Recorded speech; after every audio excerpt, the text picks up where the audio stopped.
สบายดีพ่อแม่พี่น้องทางบ้านมื้อนี้ก็มาพบข้าน้อยนาลีคือเก่าข้าน้อยนาลีขอต้อนรับพ่อแม่พี่น้องเขาเข้าสู่ในรายการนาลีช้อปปิ้งเนาะเป็นยังไงมื้อนี้ก็คณะจัดรายการสดเด้อใครเด้อจากหมุงจากงามแล้วนี่นะก็ตอนนี้บายๆเนาะใครเนาะยังได้ก็ขอฝากไปนำโอ้เดี๋ยวคณะจะไปพรเสียงอีกจักน้อยนึงก่อนเด้อท่านผู้ชมเอ้ยเป็นยังไงมื้อนี้จากหมุงจากงามแล้วนี่นะก็ตอนนี้บายๆเนาะใครเนาะยังได้ก็ขอฝากไปนำโอ้เดี๋ยวคณะจะไปพรเสียงอีกจักน้อยนึงก่อนเด้อท่านผู้ชมเอ้ย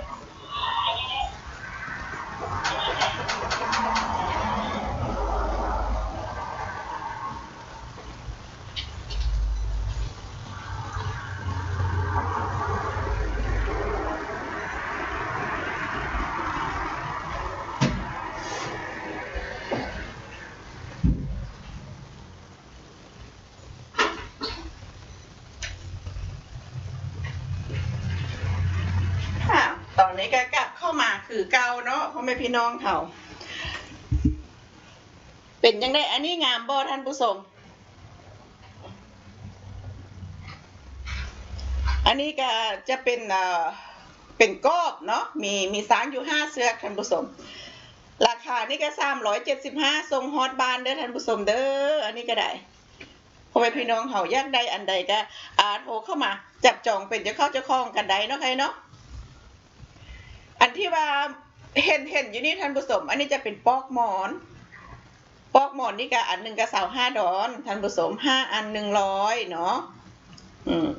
ก็เหมาะสำหรับเป็นของขวัญของฝากถ้าว่าพ่อแม่พี่น้องเขาอยากได้เนาะเอาไปเป็นของขวัญของฝากก็โทรกันเข้ามาท่านผู้ชมโทรเข้ามาจับจองเป็นเจ้าเข้าเจ้าของกันได้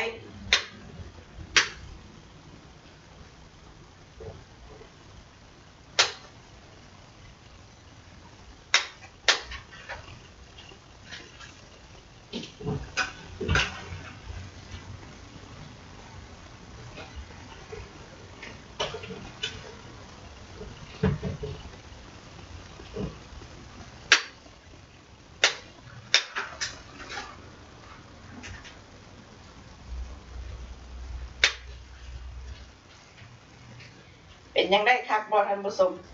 อันที่ว่ายาวๆนี่เนาะอันยาวๆนี่มีสาง4เสือกท่านผู้ชมราคา$45เท่านั้นเด้อพ่อแม่พี่น้องเขาเพิ่นสนใจตัวได้ก็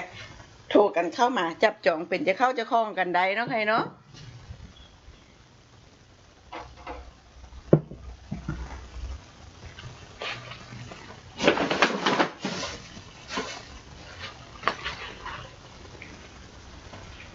ก็จะ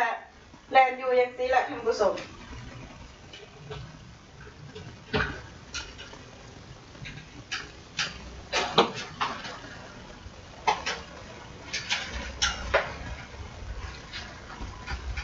เป็นสนใจตัวได้ก็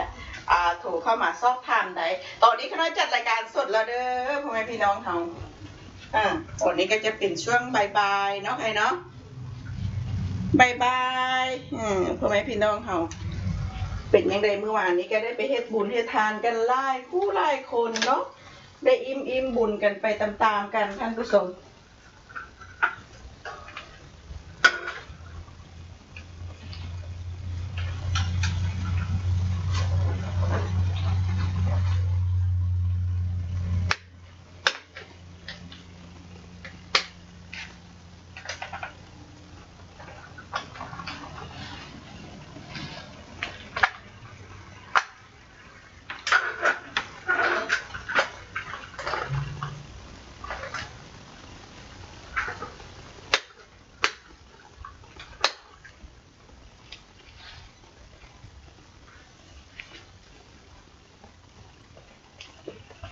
ทีนี้คณะจะพาไปเบิ้ง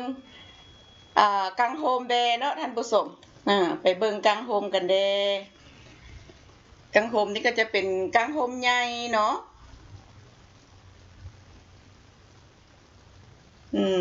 เดี๋ยวรอภาพน้อยนึงเด้อท่านผู้ชมเอ้ย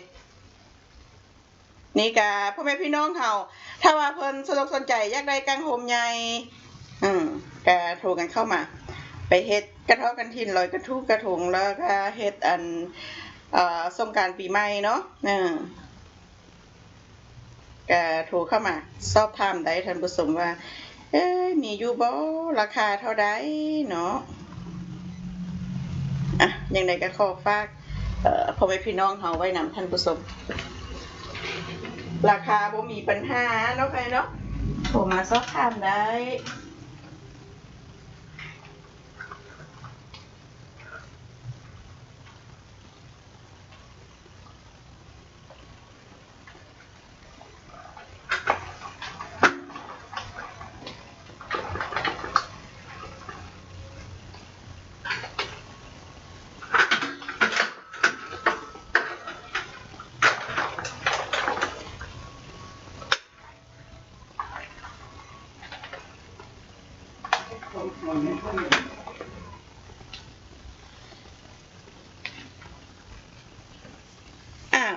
ทีนี้หายไปเบิ่งอันใหม่กันแด่เนาะใครเนาะ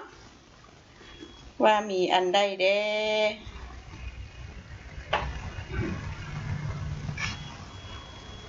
เป็นยังได้เห็นกันเมื่อทุกเนียวแล้วว่าท่านผู้ชมเอ้ย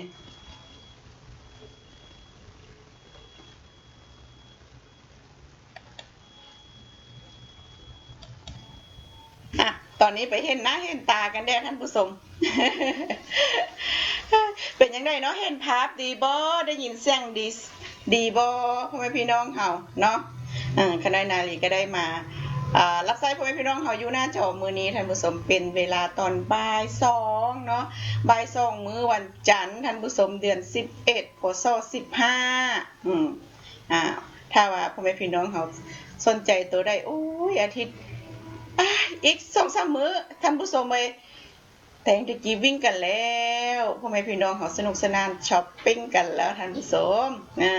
เอามีอย่างคนสนใจตัวได้อยากได้ตัวได้เนาะท่านผู้ชมเนาะโทรกันเข้ามาโทรเข้ามาจับจองเป็นจะเข้าจะคล้องกันได้มาเบิ่งตัวนี้นะท่านผู้ชมอันนี้ก็เอาไปเฮ็ดต้นคริสต์มาสบางคนเพิ่นก็แต่งบ้านแต่งเฮียนคริสต์มาสกันแล้วเด้ท่านผู้ชมเนาะนี่นะอันนี้ก็จะเป็นดาวเนาะใครเนาะเป็นดาวเป็นพระจันทร์เพิ่นบอกเพิ่นเอิ้นดาวแล้วก็ต้องมีเดียนมันบอกเดียนเคียงดาวแล้วท่านผู้ชม เป็นอย่างได้เห็นคักว่าท่านผู้ชมนี่มื้อนี้เราก็จะมาแซวกันเนาะใครเนาะพ่อแม่พี่น้องเขาโทรมาเดี๋ยวนี้คณะจะได้ให้เป็นราคาพิเศษคือว่า$10เท่านั้นท่านผู้ชม$10เนาะเบอร์โทรศัพท์อยู่หั่น805-824-0249รีบโทรเข้ามาเด้อท่านผู้ชมเด้ออยู่ในราคา$10เท่านั้นท่านผู้ชมเป็นสีทองงามลายงามลายอันนี้ก็ได้เนาะเอาไปเบิ่งอีกอันนึงนี่จะเป็นแบบนี้อันนี้ก็จะเป็นไม้ท่านผู้ชมเป็นสีไม้เนาะใครเนาะแล้วถ้าว่าพ่อแม่พี่น้องเขาอยากเอาของขวัญไปฝากโคเวิร์กเกอร์หรือมีอย่างสินะท่านผู้ชมนี่ข้าน้อยข้อแนะนำเป็นผ้ามัดผมเนาะ10 อันอยู่ในราคา$25เท่านั้นนะท่านผู้ชมมีอยู่มัดหนึ่ง10 อันเดี๋ยวเขาจะเฮ็ดให้เบิ่งท่านผู้ชมแบบนี้แบบนี้เดี๋ยวเขาจะเอามาให้เบิ่งกันนี่ตอนนี้เห็นคักบ่ทันผู้ชมไว้นี่นะเดี๋ยวคณะจะสาธิตให้เบิ่งเด้อนี่ผมขน้อยนี่ยกขึ้นอย่างซี่ท่านผู้ชมผมยาวมื้อนี้เป็นโอกาสดีที่ว่าฮ้อนๆอย่างซี่เนาะท่านผู้ชมเนาะนี่นะจับยกขึ้นท่านผู้ชมเลยนี่ยกขึ้นอย่างซี่อันนี้ก็จับอย่างซี่ม้วนมาตรงนี้ท่านผู้ชม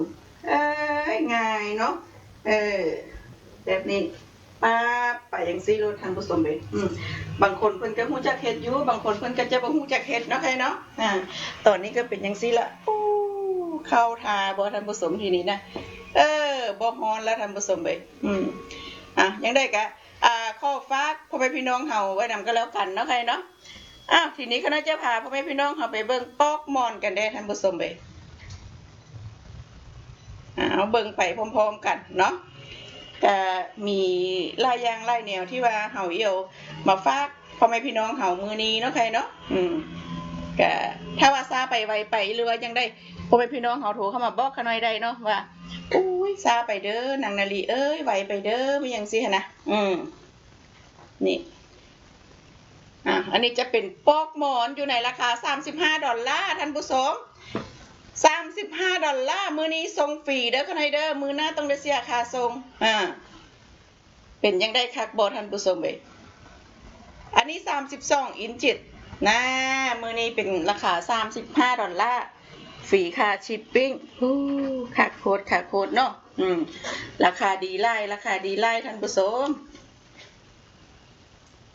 สีที่ว่าพ่อแม่พี่น้องเขาเห็นอยู่นี่ท่านผู้ชมไปมักสีได้บอกได้โลดท่านผู้ชมราคา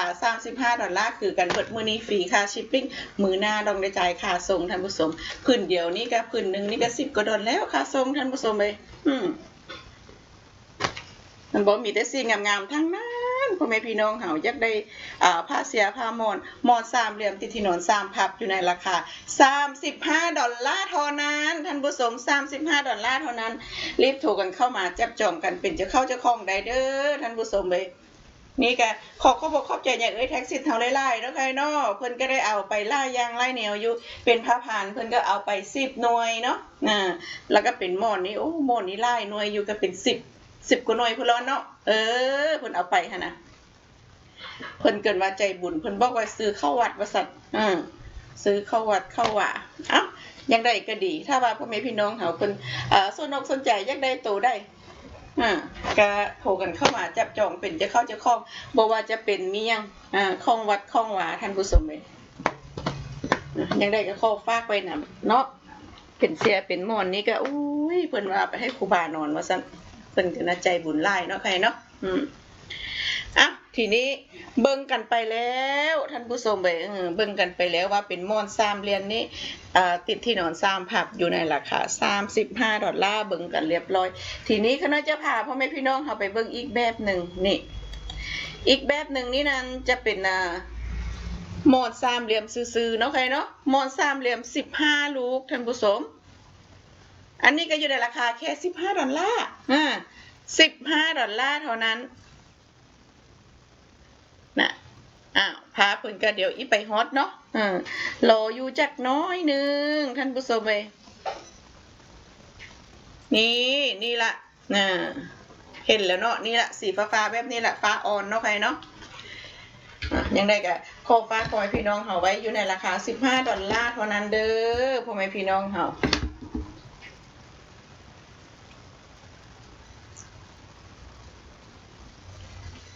สีแดงนี่ก็มีเนาะใครเนาะมีอยู่ในสต็อกถ้าว่าเพิ่นอยากได้ตัวได้ก็รีบโทรเข้ามา$15เท่านั้นเป็นของขวัญของฝากเนาะของขวัญของฝากคักโพสท่านผู้ชมเอ้ยเฮาเสียไปมุ่นเองก็ได้สบายท่านผู้ชม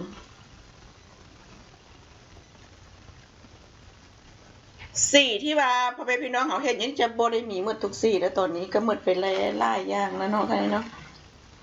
หมดไปหลายอย่างแล้วแต่ว่าบ่มีหมดทุกสีเพิ่นอยากได้สีได้ก็โทรเข้ามาหาคณะจะได้เอาให้เบิ่งว่าสีใดบ่มีได้เนาะก็ยังไดก็ขอฝากพ่อแม่พี่น้องเฮาไว้นำก็แล้วกันเนาะใครเนาะ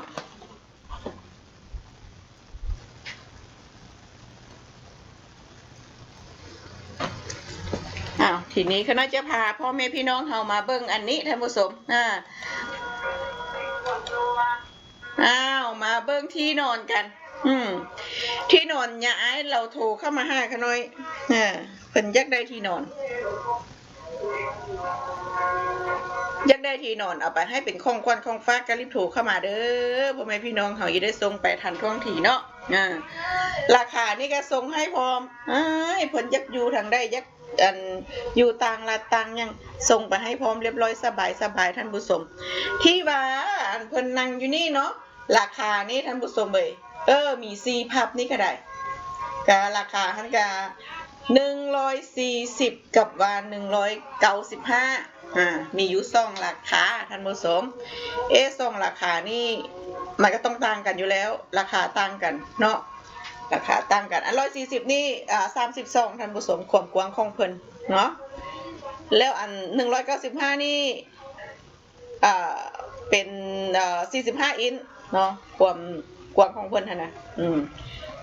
ยังได้ก็ขอฝากพ่อแม่พี่น้องเขาไว้นำเป็นที่นอนที่ว่าเป็นบักนิ้วแท้ๆเนาะใครเนาะบักนิ้วอันข้องอย่าเอ้ยอย่าเอ้ยวอนเนาะแม่นบ่อย่าเอ้ยวอนเนาะอันมานี่ออเดอร์เพิ่น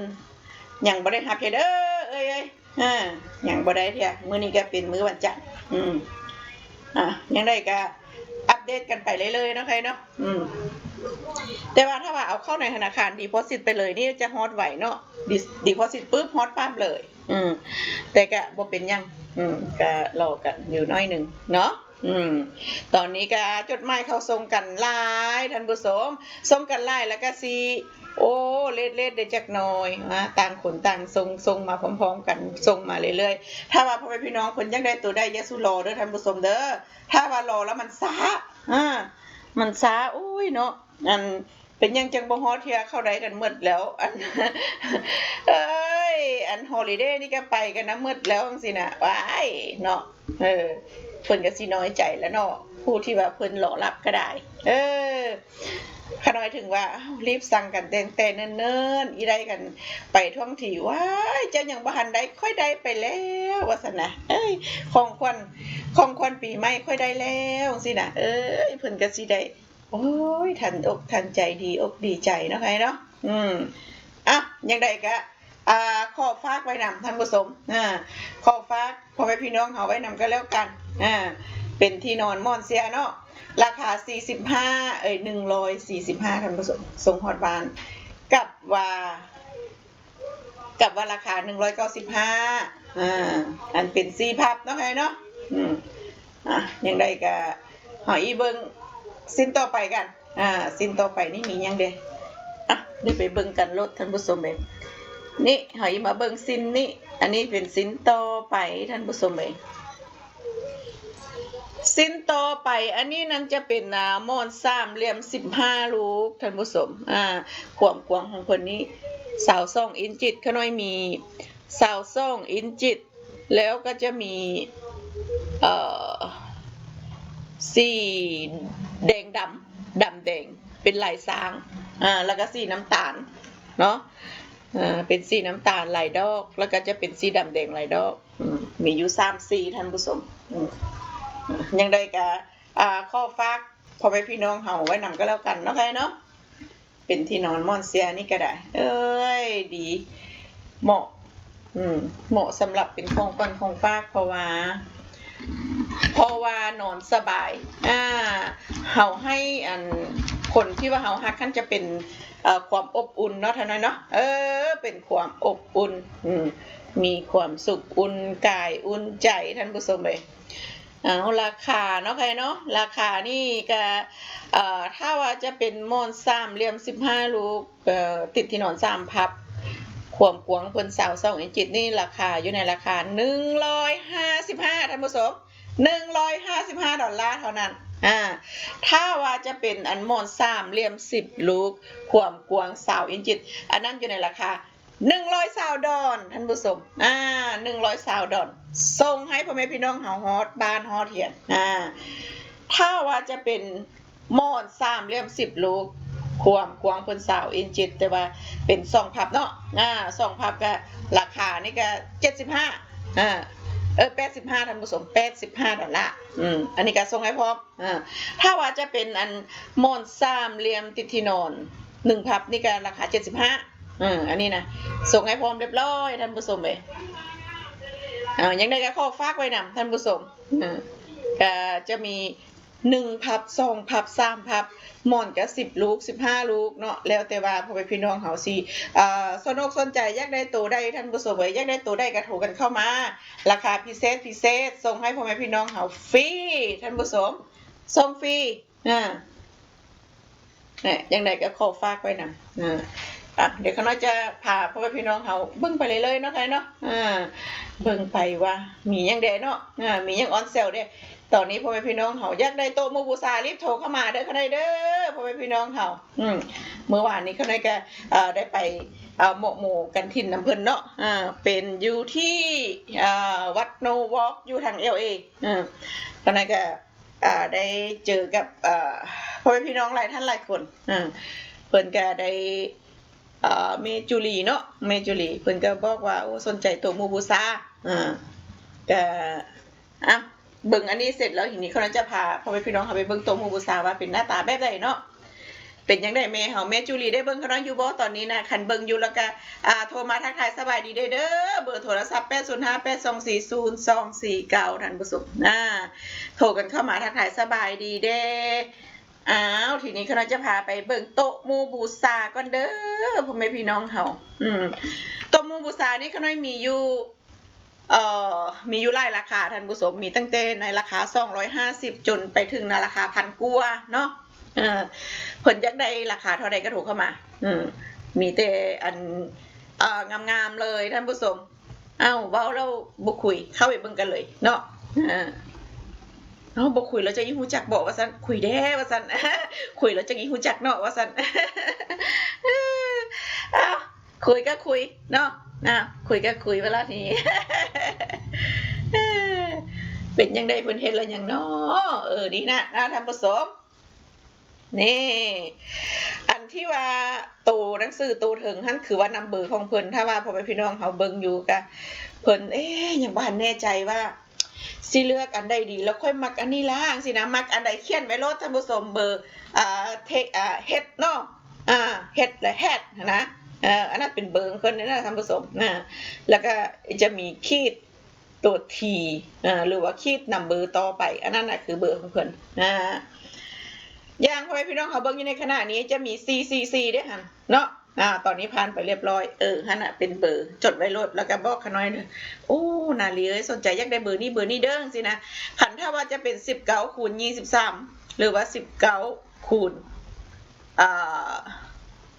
23เนาะอันนั้นเป็นแบบว่าความกว้างเด้อกันเด้อความกว้างความยาวหั่นน่ะอันอีใดฮู้จักกันทั่วไปเนาะท่านผู้ชมเนาะว่าอันนี้ความยาวของเพิ่นเฮาอย่างนี้บ่ได้ว่าโอ้เห็นอยู่ในโทรทัศน์แล้วใหญ่ละมาน้อยๆนึงมีหยังสินะหรือว่าเบิ่งได้ถ้ามันคือว่าอันออโต้ดีแล้วมาอันนี้มันยังใหญ่แท้งสินะ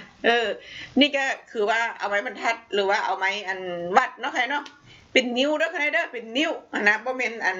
เพิ่นเอิ้นเซนติเมตรนะบ่แม่นเด้อค่ะเด้อเป็นอินอินจิตหรือว่าเป็นนิ้วหั่นแหละอย่างไรก็ขอฝากถ้าว่าอินจิตเนาะกับนิ้วคือกันถ้าว่าจะเป็นเซนติเมตรนี่มันจะน้อยท่านผู้ชมเอ้ยน้อยโอ้อันนี้ก็2339นี่ก็ได้ราคา850ท่านผู้ชมอันนี้1,300ว้ายราคามื้อนี้ออนเซลโต๊ะหมู่บูชาเอาเลยพ่อแม่พี่น้องเฮาออนเซลมื้อนี้เนาะปกติ1,000กว่ามื้อนี้เนาะราคานี่คือว่าพิเศษสุดพิเศษแท้นี่นะเอายังได้รีบโทรเข้ามาเด้อค่ะเด้อถ้าว่าอันเบิดเวลาเซลแล้วก็คือว่าเบิดเนาะค่ะเนาะตอนนี้เซลโต๊ะหมู่บูชาท่านผู้ชมนี่อันนี้ปกตินี่เท่าไหร่650บ่ท่านผู้ชมก็จะมีหลายแบบหลายราคาอันนี้จะเป็นไม้สักทองนะท่านผู้ชมเด้อไม้สักบ่มีไม้อัดเลยจักน้อยเป็นยังได้พี่น้องนิวยอร์กได้รับข้องกันหมดละไปเนาะเอาถ้าว่าได้รับเบิดแล้วก็อันโทรเข้ามาเด้อพ่อแม่พี่น้องเฮาก็อีได้ดีใจนำเพิ่นหั่นนะเนาะบ่มีหยังดอกถ้าว่าเพิ่นบ่ได้จังซี่ก็เพิ่นก็รอรับอยู่บางคนก็ได้เนาะโอ้ยมื้อใดสิได้รับเนาะซั่นน่ะแต่ว่าถ้าว่าพ่อแม่พี่น้องเฮาเพิ่นโทรเข้ามานี่เพิ่นได้สั่งเครื่องนำเขาได้ก็จะแท็กอันที่ว่า tagging number ไปให้เนาะค่ะเนาะtagging number นี่ถ้าว่าเฮาไปตรวจเบิ่งในเว็บไซต์ได้ว่าโอ้ตอนนี้อยู่ในระยะใดมื้อนี้มื้อเช้ามื้อแลงนี่เพิ่นสิไปฮอดไปมื้อนี้บ่ไปได้รออยู่บ้านแล้วเนาะท่านผู้ชมรอรับแต่ว่า UPS เพิ่นนี่ก็เก่งสลาดหลายเติบเด้อท่านผู้ชมเดี๋ยวนี้นะเพิ่นเอาไปนี่เพิ่นบ่ได้ทิ้งอยู่ทั่วเด้อเดี๋ยวนี้บางคนเพิ่นโยนไว้หน้าบ้านให้เลยเนาะแต่ว่าอันนี้เพิ่นก็เอาเสียงไว้แถวๆนั้นแหละเพิ่นเก่งเนาะก็ยังไงก็ขอฝากไปนำเด้อท่านผู้ชมเด้อเป็นโต๊ะหมู่บูชาออนเซลมื้อนี้ออนเซลแม่จุลีเอ้ยได้เบิ่งกันน้อยอยู่บ่แล้วก็แม่อีกเนาะที่ว่าเพิ่นสนใจโต๊ะหมู่บูชาแม่จันเนาะแม่จันแล้วก็แม่หยังได้เนาะแม่ อืมเขาไหนลืมแล้วก็นี่นะจะเออเมอ่ะเว้าบ่ออกเลยทีเนี้ยเอายังไดก็ยาเนาะอันที่ว่าเมเพิ่นเบิ่งอยู่นี่เพิ่นก็เข้าใจอยู่ติเนาะว่าขาน้อยเอิ้นซื้อบ่ถูกหรือว่าอันนึกซื้อบ่ทันใดเฮียก็ยาสู่น้อยอกน้อยใจเด้อเออเอ๊เนาะก็ลืมซื้อเพิ่นนั่นแหละอ้าวราคานี้มื้อนี้ออนเซลท่านผู้ชมออนเซลท่านผู้ชมอันนี้ก็อยู่ในราคา 1,500 เนาะมื้อนี้ 1,300 ท่านผู้ชมว้ายลดตั้ง200ท่านผู้ชมเอ้ยรีบโทรเข้ามาเด้อมื้อหน้านี่บ่ได้เด้อราคาของงามจังซี่เด้อเนาะอันนี้ก็เท่าไหร่นะ19คูณ23อันนี้36คูณ31เนาะเพิ่นหวีไซส์มาให้เรียบร้อยบ่ต้องได้ยุ่งได้ยากเลยว่าจดแต่เบอร์ก็ว่าไซส์แล้วก็ไปวัดที่ว่าพ่อแม่พี่น้องเฮาสิเอาไว้บ่ได้เข้าทาบ่เหมาะบ่อันที่ว่าเอาไว้นี่มันจะพอดีบ่น้อยใหญ่บ่ย่านเข้าไปบ่ได้ถ้าว่าน้อยนี่บ่สำคัญเลยเนาะถ้าว่าใหญ่นี่ว้าอย่าดอกเข้าบ่ได้ว่าบนที่เฮาต้องการเอาไว้เนาะยังได้ก็ขอฝากพ่อแม่พี่น้องเฮาไว้นำเป็นโตโมบุซาอันนี้300ท่านผู้ชม300ถ้าว่าโทรมามื้อนี้เนาะ$50ออฟนะท่านผู้ชมนะปกติ350เนาะก็อีกอันนึงก็250นี่อันนี้250เอาไปเลยท่านผู้ชมไป200มื้อนี้200นี่สุดนี่ที่ว่าพ่อแม่พี่น้องกันเห็นนี่เนาะมื้อหน้าบ่ได้เด้อท่านผู้ชมเด้ออันนี้ก็ราคา1,000กว่า850ท่านผู้ชม850ส่งให้พร้อมเรียบร้อยรีบโทรเข้ามาเด้อท่านผู้ชมเด้อถ้าว่าเบิดระยะมื้อนี้ไปแล้วนี่จะบ่ได้เด้อันนี้เขาจะเป็น Black Friday sale กันเลยท่านผู้ชมยังบ่ถึง Black Friday แค่แต่ว่ามื้อนี้เขาเริ่มเลยเริ่มเลยเนาะเนาะหมดแค่เราคือบ่ได้เด้อท่านผู้ชมรีบบอกต่อกันเลยบอกต่อกันโทรกันเข้ามาก็ขน้อยจะขายราคาส่งนี่ไปฮอตมื้อใดดีมื้อที่ว่าขน้อยจะหยุดขายนั่นแหละเนาะยังได้ก็รีบโทรเข้ามาท่านผู้ชมเอาของให้พ่อแม่พี่น้องเขาเบิ่งเด้นี่ของตีกันมงๆนี่นะท่านผู้ชมอันนี้ก็มี12อินจิตเนาะ12อินจิตนี่ในราคา85ท่านผู้ชมถ้าว่า20อินจิตนี่ก็ราคานี่ก็350ถ้าว่าจะเป็น38ในราคา650เนาะเป็นของเด้อท่านผู้ชมเด้อไว้เป็นของตีมงๆนี่ล่ะอย่างว่าหันฮอเทียนหนังนาเลียจะว่าไปก่อนแล้วว่าซั่นโอ้ยเพิ่นไปสาพาเพิ่นไปสาท่านผู้ชมขน้อยส่งไปตั้งโดนแล้วตอนนี้พ่อแม่พี่น้องเห็นแล้วเนาะขน้อยเว้าไปจนจบแล้วยังเห็นนะบ่เป็นยังได้ก็เข้าใจอยู่เนาะของก็คือของนั่นล่ะ12อินจิต20อินจิตหรือว่า38อินเนาะอันนี้ก็ฮู้กันแล้วเห็นกันแล้วเนาะขน้อยเนาะยังได้ก็ขอฝากไว้พี่น้องเฮาไว้นำกันแล้วกันท่านผู้ชมเอ้ทีนี้ก็น่าจะพาไปเบิ่งอันดอกไม้ดอกตอกจากหน่อยนึงท่านผู้ชมเอ้ยนี่ก็ได้อันนี้เพิ่นเอิ้นต้นมักเบ่งหรือว่าผักขวัญเนาะผักขวัญหรือว่าต้นมักเบ่งนี่ก็มีหลายแบบหลายอย่างกันเด้นะท่านผู้ชมพ่อแม่พี่น้องเฮาสนุกสนใจอยากได้ต้นใดท่านผู้ชมเอ้ยเป็นดอก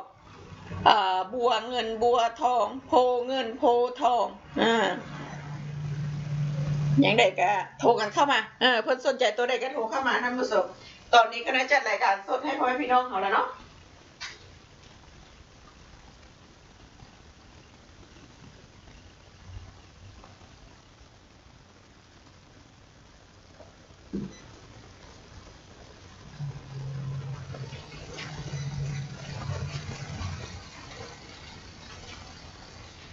เป็นยังไงล่ะคักบ่แล้วนี่ก็ได้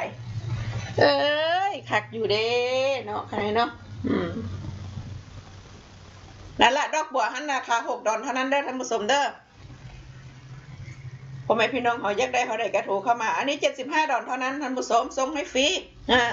ฟรีค่า10ปิ้ง$75เท่านั้นท่านผู้ชม2อันอยู่นี่เนาะทั้งสีเงินสีทองนี่นะอัน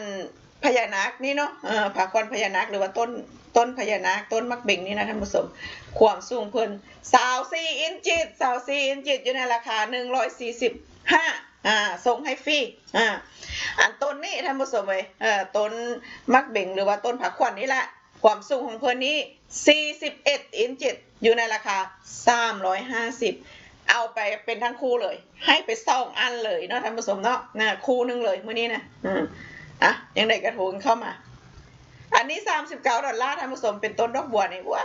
ยงามเด้อันนี้ก็ได้ต้นดอกบัวเนาะใครเนาะอันนี้เด้อันนี้129เด้อใครเด้อ129ถ้าว่าพ่อแม่พี่น้องเขาสนใจ$129มื้อนี้ท่านผู้ชม129เป็นยังไงเข้าท่าบ่แต่ว่าอันนี้เบิดแล้วเด้อท่านผู้ชมเด้ออันนี้ก็เบิดไปเรียบร้อยแล้วท่านผู้ชมอันนี้ก็สไตล์ของคนจะเป็นแบบเขมรเด้เนาะใครเนาะเขมรพี่น้องเขมรเป็นยังไงพ่อแม่พี่น้องเขมรอันนี้ก็เบิดไปเรียบร้อยแล้วเด้อท่านผู้ชมเด้อยังไงก็เอาตัวที่ว่ามีอยู่นะเนาะตัวบ่มียะสุธามหามท่านผู้ชมไปมันเบิดแล้วมันบ่มีแล้วเนาะอันนี้เด้อันนี้ก็ยังมีอยู่ตอนนี้ท่านผู้ชมเหลืออยู่ต้นเดียวเท่านั้นเนี่ยตอนนี้นะต้นเดียวเท่านั้นเด้อท่านผู้ชมเด้อเป็นอันพญานาคเพิ่นเกี่ยวอยู่นี่นะก็ราคากัน159159นี่ก็ความสูงเพิ่นก็41อินจิตแหละอย่างใดก็ขอฝากไว้พี่น้องเฮาไว้นำอันนี้คู่นึงนี่139เด้อคนใดเด้อความสูงเพิ่น17อินจิตท่านผู้ชมเอ้ยอย่างใดก็ขอฝากไว้พี่น้องเฮาไว้นำก็แล้วกันท่านผู้ชมเพิ่นสนใจอยากได้มีหยังตัวได้นะตอนนี้โทรเข้ามาโทรเข้ามาเป็นจะเข้าจะคล้องกันได้ท่านผู้ชมเอ้ยเฮาอีมาเบิ่งกันอย่างกันอันนี้ก็เบิ่งกันไปเรียบร้อยว่าคณะสาธิตเนาะค่ะเนาะสาธิตให้เบิ่งเป็นยังไงเข้าทาบ่เนาะเข้าทาอยู่เด้อันนี้ก็ได้ว่าเฮาสิเกี่ยวขึ้นอย่างนี้เสียบปั๊บจังซี่ก็ได้แล้วท่านผู้ชมหรือว่าเฮาสิจับม้วนเนาะม้วนไปจังซี่เนาะแล้วก็เสียบปั๊บอันนี้คือว่าเป็นไม้มีหยังเพิ่นเอิ้นไม้เสียบผมไม่เสียบผมเนาะใครเนาะเนี่ยงามลายเด้อท่านผู้ชมเด้อเอาให้อันผู้หญิงเขาค่ะนะที่ว่าเพิ่นเป็นโคเวอร์เกอร์หรือมีหยังซี่นะท่านผู้ชมเด้ราคานี้ก็10อันน่ะอยู่ในราคา$25เท่านั้นท่านผู้ชมส่งให้ฟรีเนาะส่งให้ฟรีพร้อมท่านผู้ชมตกอันนึงนี่$2.50เท่านั้นเองพร้อมด้วยค่าส่งนี่นะแต่ว่าอันนึงบ่ได้เด้อท่านผู้ชมต้องเอาแบบว่าเบิดแพง$25แพงเนาะยังไดก็ขอฝากไว้นำเด้อท่านผู้ชมเด้อไม้เสียบผมเสียบไผ่บ่เห็นกันแล้วเนาะไงเนาะข้างในอีเสียบอีกไม้ก็ได้นี่นะบ่นี่เสียบจังซี่ก็ได้เป็นจังซี่เลยท่านผู้ชมเข้าท่านะคะนะถุงนึงอันนึง$2.50แต่ว่าซื้ออันนึงนี่บ่แม่นค่าส่งพร้อมเด้อท่านผู้ชมต้องเอาแบบว่าถุงนึงมีอยู่10อันตก$25เนาะเฉลี่ยแล้ว$25นี้ส่งให้ฟรีพร้อมท่านผู้ชมมันบ่ใจดีขนาดใดส่งให้ซื้อๆพร้อมนะท่านผู้ชมยังได้ก็ขอฝากพี่น้องเฮาไว้นำกันแล้วกันเนาะให้เนาะเป็นไม้ตะเกียบเขาก็เบิ่งกันไปเรียบร้อยท่านผู้ชมทีนี้มาเบิ่งว่ามีอยู่ทางหน้าเฮานี่สิอยู่ทางหน้าเฮานี่มียังเดเนี่ยท่านผู้ชมนี่มียังเดอันนี้นั้นจะเป็นเฮาสิเอาใส่คาร์ดคาร์ดคือว่าบิสเนสคาร์ดถังนี้มันเป็นรูปหัวใจท่านผู้ชมเป็นรูปหัวใจตรงนี้ก็เป็นมือเป็นมือท่านผู้ชมเอาใส่คาดก็ได้ใส่ปากกาก็ได้ท่านผู้ชมหาปากกากันหรือปากกามีบ่อยู่กันหรือว่าเอาใส่วางโทรศัพท์จังซี่ก็ได้ท่านผู้ชมเนาะ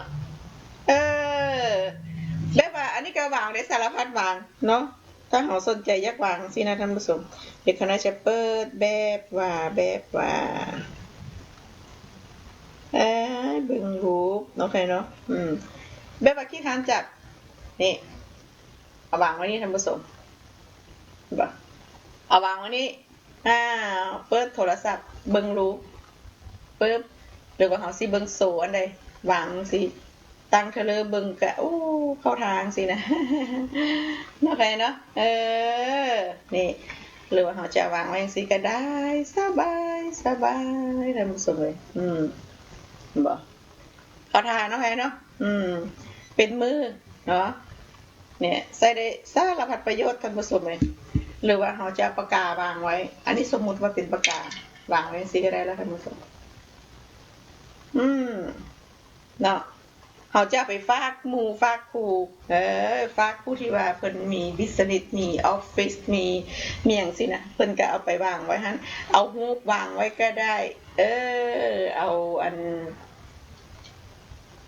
บิสเนสคาร์ดวางไว้ก็ได้ท่านผู้ชมราคา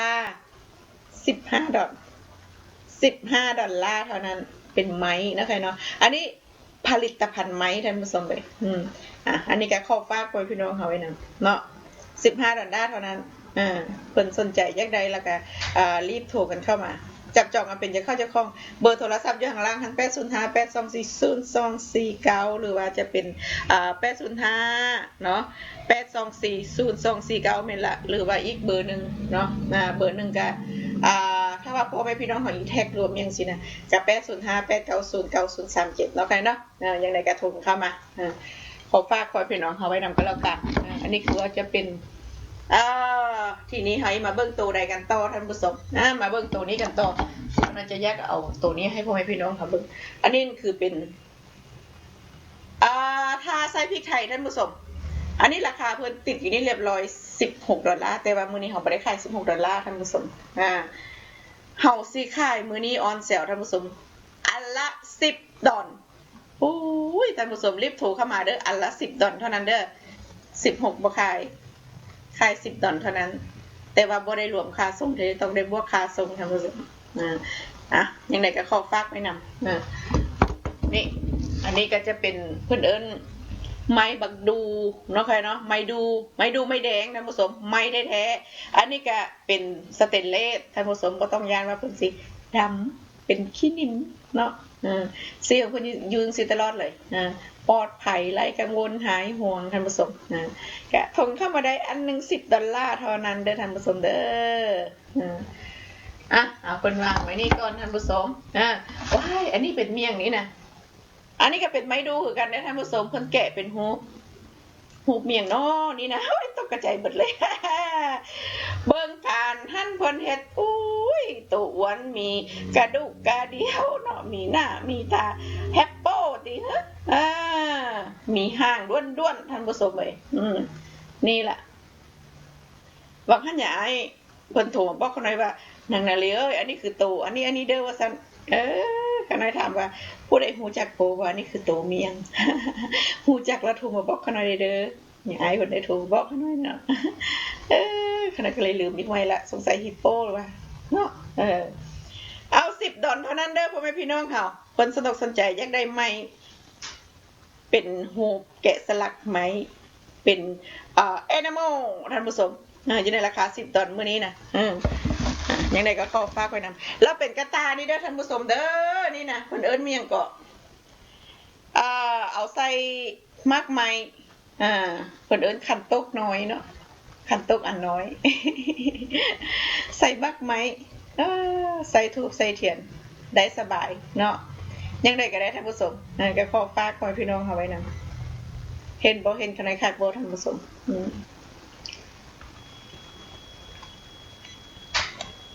เพิ่นบอกว่าเบิ่งบ่ได้คักปานใดนะโจน้อยคือว่าบ่เห็นหุงแท้แดดส่องท่านผู้ชมตอนนี้นะ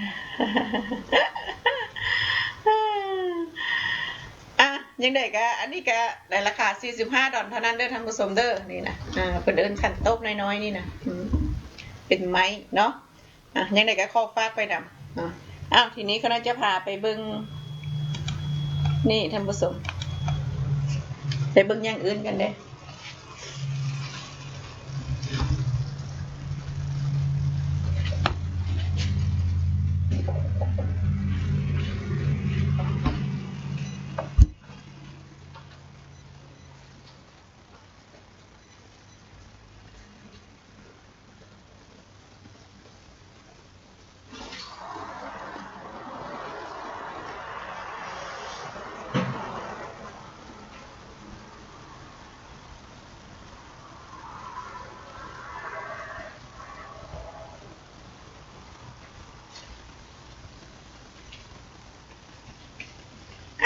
นี่ก็เห็นกันคักแล้วเนาะเป็นหมอนเป็นเสื้อท่านผู้ชมเลยที่นอนหมอนเสื้อเราก็เห็นกันไปเรียบร้อยทีนี้คณะจะพาพ่อแม่พี่น้องเขามาเบิ่งเป็นที่ว่าอยู่ตรงหน้านี้อันนี้ก็คือว่าเป็นเพิ่นเอิ้นเล่นเกมเนาะเป็นเกมเป็นไม้แกะสลักอย่างดีเลยท่านผู้ชมราคานี่ก็คณะเห็นอยู่ในราคานี่คือรู้สึกว่าจะเป็น100กว่าแล้วท่านผู้ชมอยู่ในราคา100กว่ามื้อนี้99เนาะออนเซลให้พ่อแม่พี่น้องเขาเลยไป$99ท่านผู้ชมเบ้$99เท่านั้นเห็นบ่อยู่ตรงหน้าขน้อยนี่นะ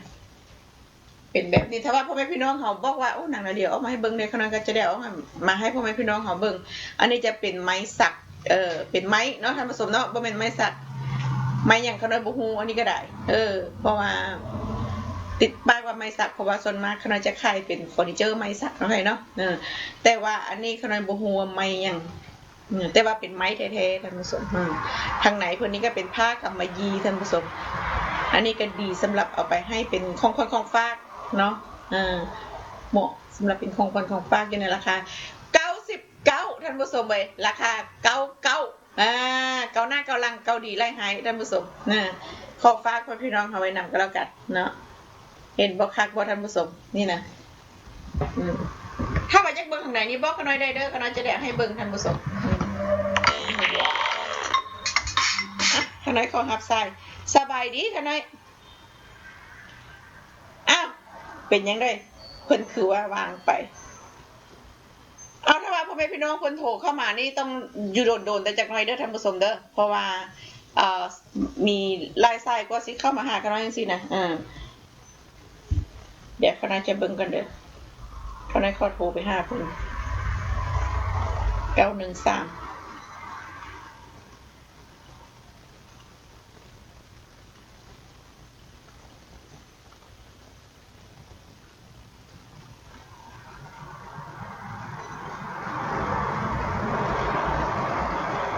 ฮัลโหลสบายดีขน้อยมีหยังขน้อยรับไซบ่ขน้อยนาลีเด้อ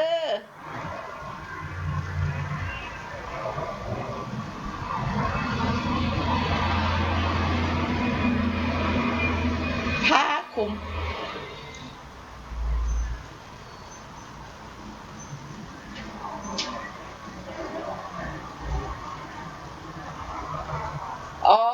เพิ่นมีอยู่แต่ว่ายังบ่ทันได้มาฮอดนี่จ้ะอันเพิ่นบอกว่าโอ้ราคานี่มันก็จะสูงพอสมควรราคา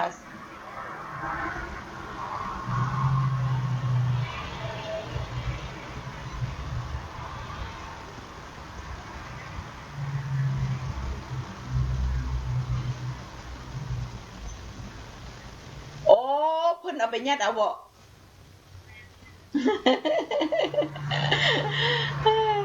มีอยู่ดอกอันแต่ว่าเพิ่นบอกราคาตั้ง500พุ่นน่ะบอกขน้อยหั่นน่ะเราขน้อยก็บ่ฮู้ว่าพ่อแม่พี่น้องเฮาสิได้สู้ได้เท่าใดเนาะราคาน่ะผ้าคลุมเตียงหั่นน่ะ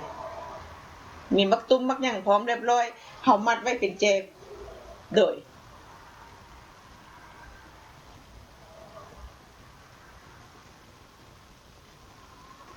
ดยแม่นละถูกต้องละแล้ว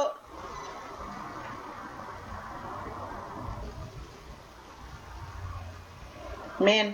ถูกต้องพุ่นละ500พุ่นละเขาได้ถามเพิ่นแล้ว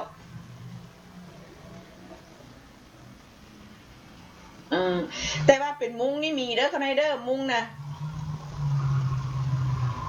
มุ้งมีโอ้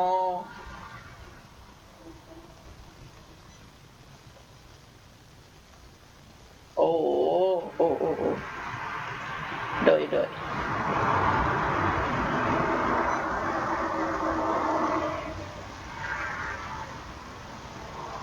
ย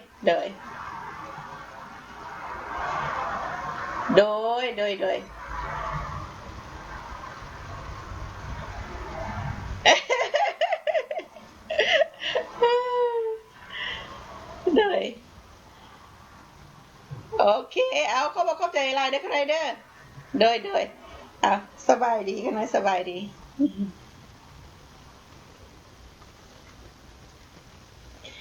อันนี้แกเขาบอกเขาใจกับเมตูเพิ่นเนาะไงเนาะเพิ่นได้สั่งหมอนไปได้แล้วเรียบร้อยว่าซั่นน่ะ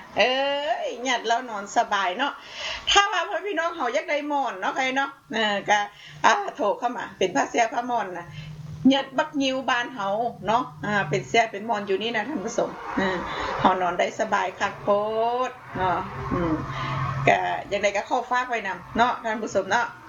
ถ้าว่าอันที่ว่าคณะโซอยู่นี่ท่านผู้ชมอันนี้นั้นจะเป็น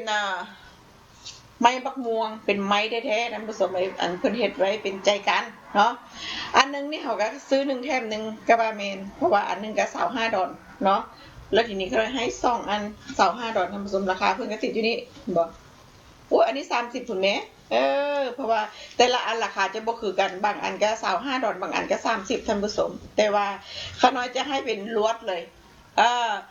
อัน25ดอลเบิดเลยเนี่ยเห็นบ่ราคาเพิ่นติดอยู่นี่นะเพิ่นจะมีราคาเพิ่น30ดอล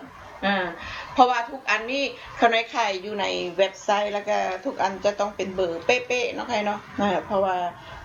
มีเบอร์เบิดแล้วก็มีพลาสติกคลุมอยู่นี่นะเขาในดึงพลาสติกออกแล้วก็เอาเบอร์ยัดใส่นี่บ่อยากให้เบอร์เพิ่นหายเดี๋ยวบ่ฮู้จักว่านี่คือเบอร์หยังเนาะอันนี้นั่นราคา30แต่ว่าขน้อยให้25ดอลลาร์แล้วยังบ่พอแถมให้อีก1อันเพิ่นสิเอาอันใดก็ได้มีอยู่หลายแบบถ้าว่าพ่อแม่พี่น้องเฮาอยากได้เป็นใจกันก็โทรเข้ามาท่านผู้ชมใจกันไหมเนาะเอาไปใส่ดอกไม้แห้งเนาะดอกไม้แห้งแบบนี้แหละท่านผู้ชมนี่นะบ่อันนี้ก็งามนี่เป็นดอกไม้แห้งเนาะนี่ก็ราคาคือกันนั่นแหละท่านผู้ชมแต่ว่าเขาบ่ได้ขายดอกไม้แต่ว่าขายแต่อันเป็นใจกันเนาะเป็นใจกันถ้าว่าเพิ่นบอกว่านางนาลีหาดอกไม้มาให้พร้อมเด้อได้ก็ท่านผู้ชมดอกไม้นี่ก็จะมีอยู่ทั่วไปหรอกท่านผู้ชมดอกไม้นี่นะดอกไม้แห้งเนาะนี่อันนี้อีกแบบนึงท่านผู้ชมเนี่ยบ่เรียกดอกไม้แล้วเดี๋ยวเราจะให้เบิ่งเนี่ยอันนี้จะเป็นดอกนี้มือวานนี้เพราะว่าพี่น้องเฮาเข้ามาทำดอกไม้อันนั้นดอกไม้มีอย่างน้อเพิ่นเอิ้นเชอรี่อะไรอย่างเชอรี่มีอย่างนี้น่ะเชอรี่บอสซัมบอกเพิ่นเอิ้นหั่นน่ะบ่ได้มีเนาะไปเนาะนี่ยังได้งามบ่กันหน่อยงามอยู่เด้เนาะมากับความสวยงามนี่นะท่านผู้ชมเอ้ยเป็นไม้ปักม่วงเนาะไปเนาะนี่แหละเป็นใจกันท่านผู้ชมก็อันนี้ก็ราคาเพิ่นท่านผู้ชมบ่ว่าอันใดเนาะเขาจะให้ราคาเท่ากันหมดคือว่า2อัน25ดอล25ดอลแบบนี้ก็25ดอลท่านผู้ชมซื้อ1แถม1นางนาลีมีได้แถมกับแถมท่านผู้ชมเลยยังได้ก็ขอฝากคนพี่น้องเขาไว้นำถ้าว่าเพิ่นสนอกสนใจอยากได้ที่นอนม่อนเสียหรือว่าอยากได้เป็นใจก็ออกใจกันเนาะมีลายแนวท่านผู้ชมอันนี้ก็งามนี่นะอันนี้ก็จะงามเป็นอีกสไตล์นึงเป็นสร้างก็มีท่านผู้ชมเพิ่นมีฮูปสร้างฮูปดอกไม้จังซี่นะแกอันใดก็คือกันแล้วแต่ว่าเพิ่นสิเอาเนาะเพิ่นมักตัวใดก็หั่นโลดท่านผู้ชมหรือว่าเพิ่นอยากได้อันนี้อันนี้ก็จะมีอยู่10อันท่านผู้ชมมีอยู่หลายแบบเป็นสร้างก็มีเป็นพัดอันนี้เป็นพัดเนาะอันนี้เป็นเตาอันนี้จะเป็นบักตุ้มมาซื้อท่านผู้ชมเลยแต่ว่าขน้อยนี้มักสร้างหรือว่ามักพัดเนาะเนาะมักพัดนี่เห็นบ่อันนี้ก็สร้างเป็นสร้างน้อยแบบนี้ท่านผู้ชมสร้างน้อยแบบนี้เป็นสตาร์ก็มีเนาะเนาะเป็นสตาร์ก็มีอันนี้นี่99ดอลลาร์ท่านผู้ชมไป99ดอลลาร์เป็นทาเล่นนี่นะปกติราคาเพิ่นติดอยู่นี่ติดอยู่นี่ท่านผู้ชมนี่129.95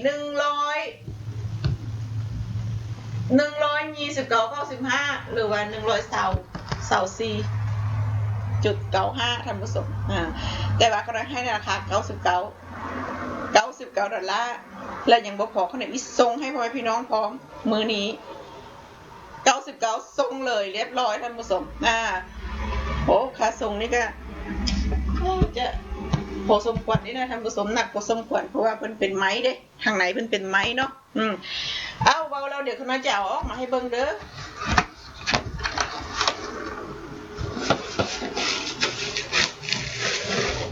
นี่ท่านผู้ชมคุณน้าจะเอาออกมาให้เบิ่งนี่เบิ่งแบบนี้เพิ่นมีกระดาษหุ้มไว้จังซี่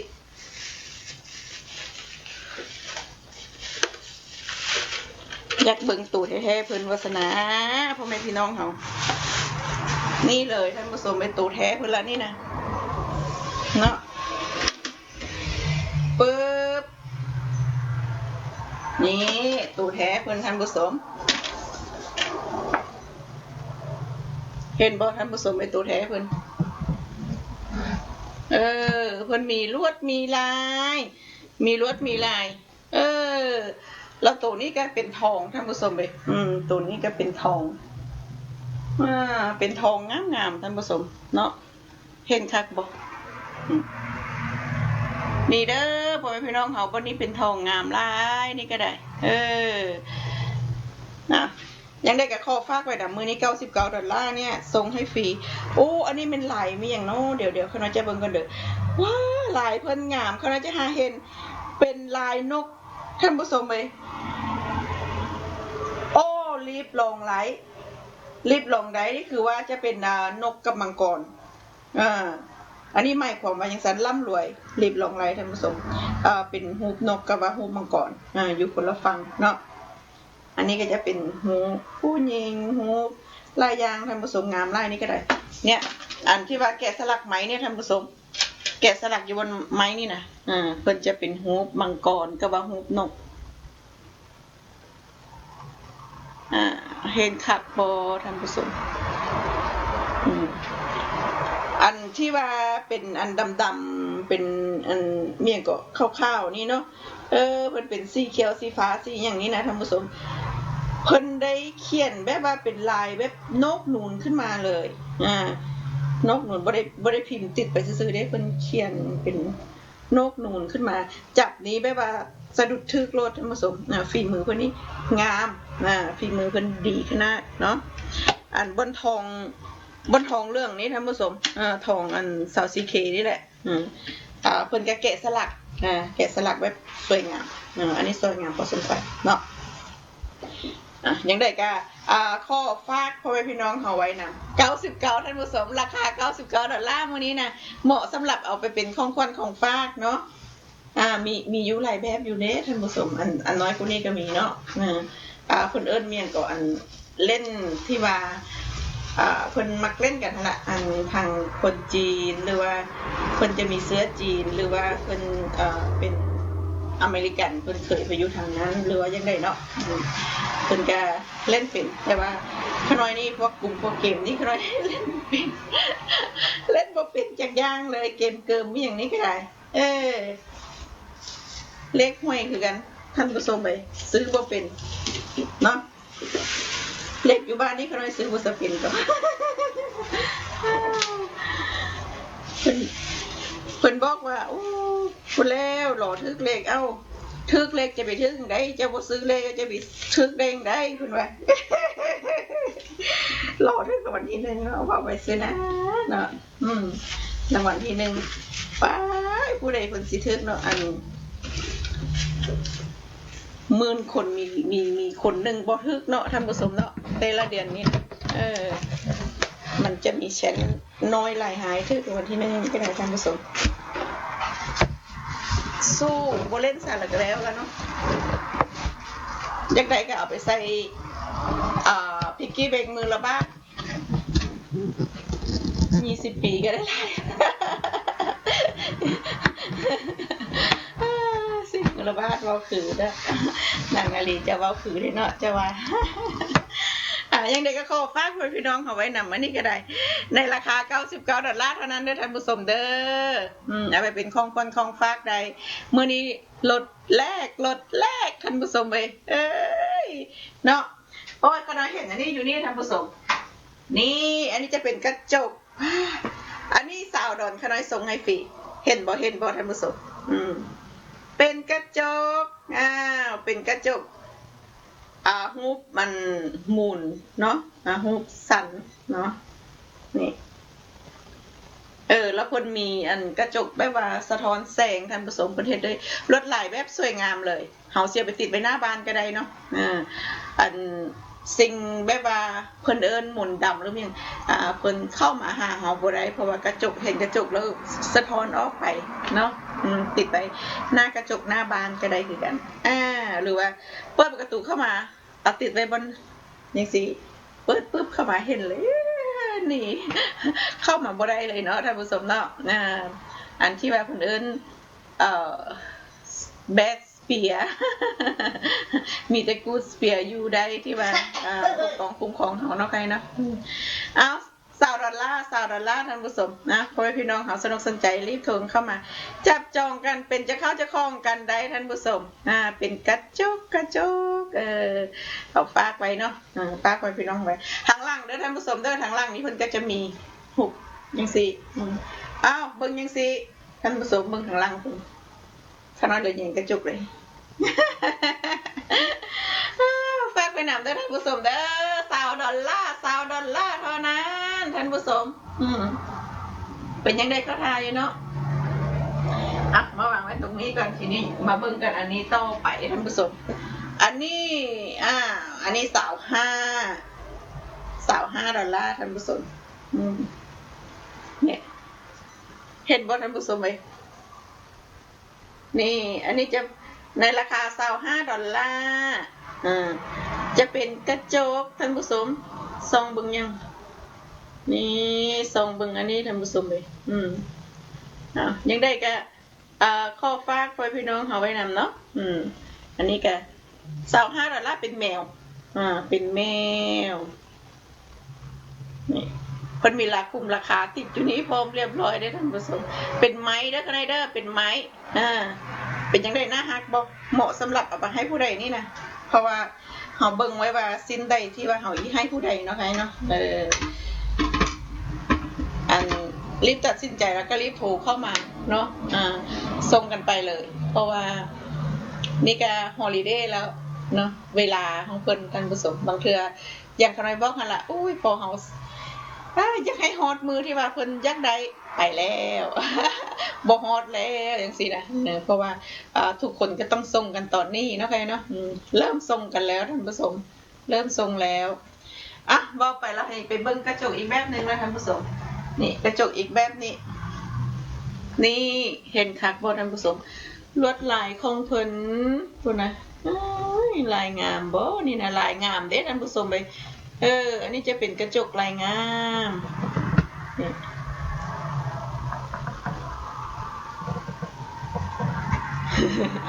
นี่เบิ่งยังสีเนาะใครเนาะ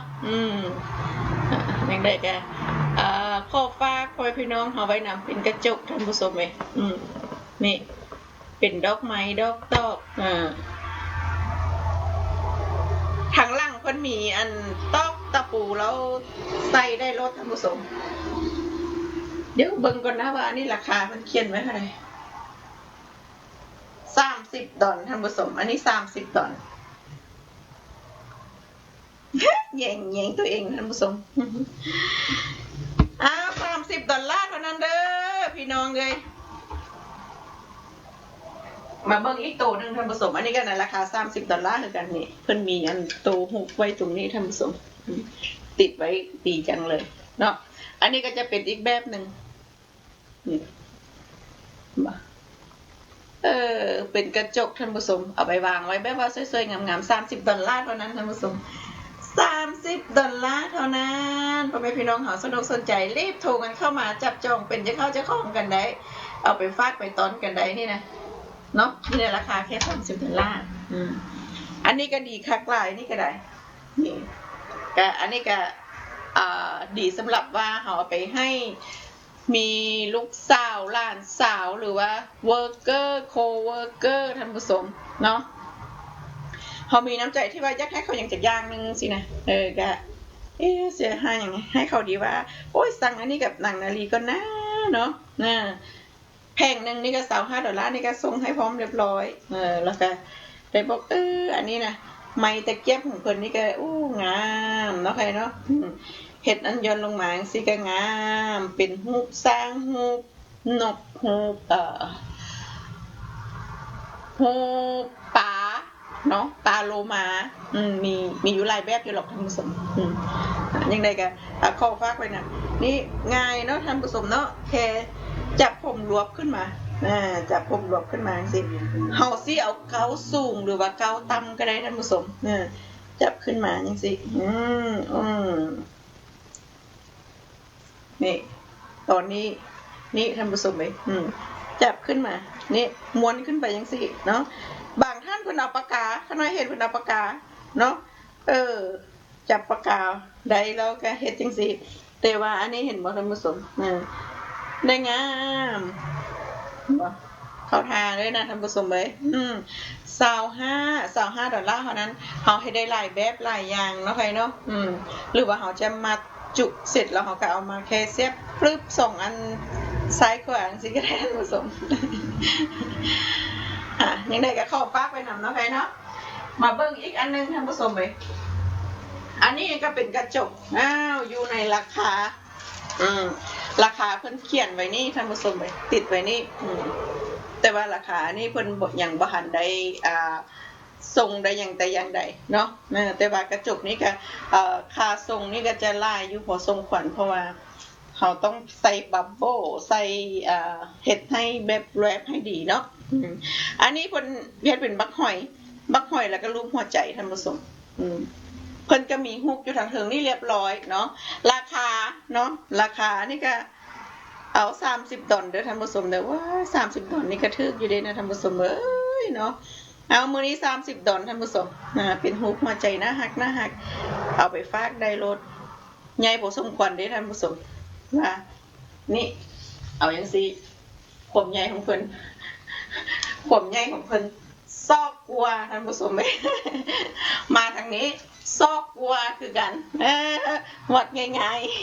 ๆเนาะยังได้ก็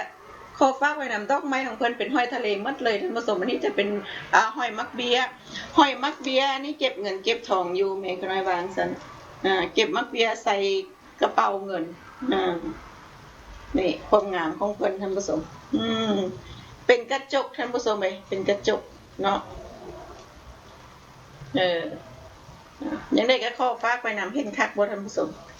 เห็นคักอยู่ที่เนาะเป็นฮูกหัวใจฮูกหัวใจงามหลายเพิ่นงามเพิ่นเฮ็ดเป็นดอกไม้เป็นห้อยแข็งเป็นดอกแบบว่าเป็นโก๊บขึ้นน่ะท่านผู้ชมเนาะเป็นโก๊บขึ้นทั้ง4เจเลยสวยงามแล้วมาเบิ่งอีกอันนึงอันนี้นี่เพิ่นจะเฮ็ดเป็นสี่เหลี่ยมท่านผู้ชม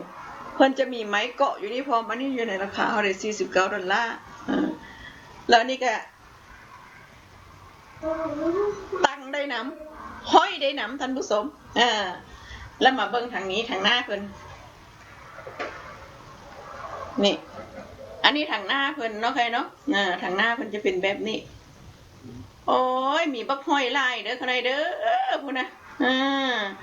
บักห้อยของเพิ่นท่านผู้ชมเอ้ย49นี่มื้อนี้บ่ขายเด้ท่านผู้ชม49บ่ขาย35 ดอล35 ดอลรีบโทรเข้ามาเด้อเด้อ35 ดอลลาร์เท่านั้นเป็นกระจกสวยงามเห็นตรงนี้บ่ตรงมือเขาน้อยจับอยู่นี่อันนี้เพิ่นเฮ็ดเป็นดอกเป็นดอกไม้งามท่านผู้ชมดอกของเพิ่นเป็นซ้อนขึ้นเนาะใครเนาะสวยงามยังไงก็ขอฝากไว้พี่น้องเอาไว้นำ35 ดอลลาร์เท่านั้นตังก็ได้ห้อยก็ได้ท่านผู้ชมเหมาะสำหรับไปเป็นของขวัญของฝากให้พ่อแม่พี่น้องเฮาเนาะให้ลูกให้หลานเฮาเป็นห้อยท่านผู้ชมไปงามหลายเห็นคักบ่พ่อแม่พี่น้องเฮาเบิ่งด้วยเนี่ยเบิ่งคักๆด้วยเนี่ยเนาะนี่คือน้อยให้เบิ่งคักๆ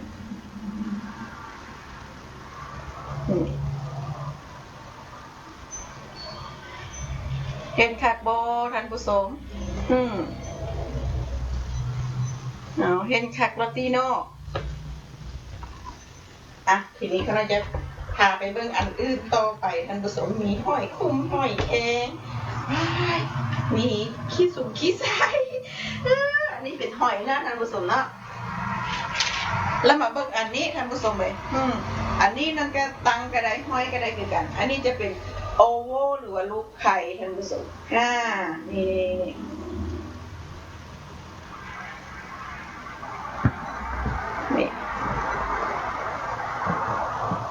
พ่อแม่พี่น้องเขาจักได้หอยเด้อเด้อเป็นกระจกหอยเด้อ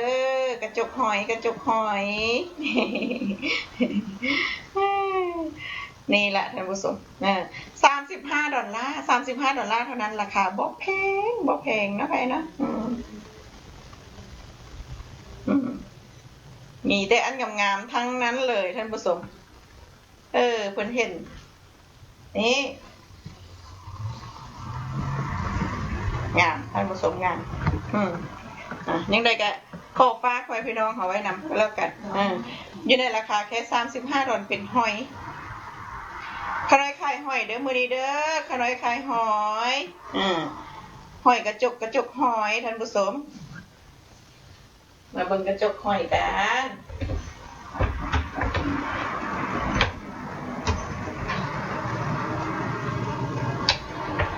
เดี๋ยวเราจะถ่ายเบิ่งอีกแบบนึงเป็นกระจกคือกันท่านผู้ชมนี่อันนี้มันอันนี้เป็นหนักผสมควันนะท่านผู้ชมหนักผสมควันเป็นกระจกแบบว่า very good quality ท่านผู้ชมเลยบอก